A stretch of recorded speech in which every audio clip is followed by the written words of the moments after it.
Sangola नगरीमध्ये Bharat Ratna doctor Babasaheb आंबेडकरांचा पूर्णाकृती पुतळ्याचं या ठिकाणी तो पुतळ्याचं अनावरण होणार आहे।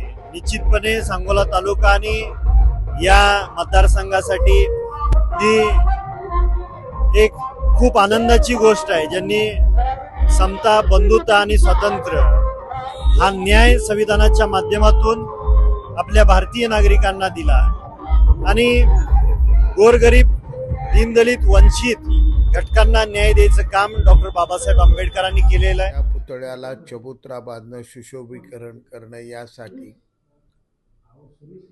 मी माझ्या आमदारकीच्या काळात आणि आजचे उपमुख्यमंत्री, त्यावेळीचे मुख्यमंत्री आणि नगरविकास मंत्री आदरणीय एकनाथजी शिंदे साहेब यांच्याकडून खास बाब म्हणून 2 कोटी रुपयेचा निधी हा निर्माण केला। तो जवळजवळ आता खर्ची पडत आलेला आहे।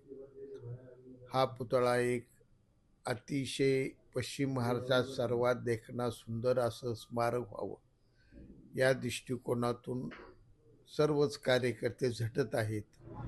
आणि माझ्या तालुक्याला विशेष आनंद आहे की डॉक्टर बाबासाहेब आंबेडकर ज्या काळामध्ये वकिली व्यवसाय करत होते त्यावेळेला सांगोल्यातल्या अनेक लोकांना, गरीब लोकांना त्यांनी फुकट स्वतःच्या वकिली व्यवसायातून या ठिकाणी न्याय मिळवून द्यायचा प्रयत्न केला।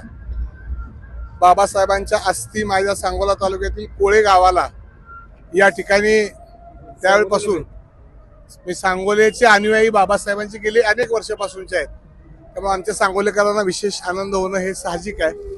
गेली अनेक वर्षाचं आमचं स्वप्न होतं की पूर्णाकृती पुतळा बाबासाहेबांचं हे कायमस्वरूपी माझ्या सांगोला तालुक्याला त्यांच्या या नेतृत्वानं, त्यांच्या आचारानं, विचारानं या सांगोला तालुक्याची वाटचाल आजपर्यंतच्या काळामध्ये झालेली आहे, भविष्य काळामध्ये ती होईल।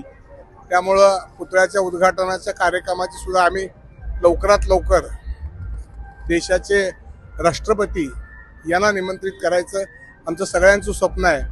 मी एवढीच बुद्धाच्या चरणी प्रार्थना करेन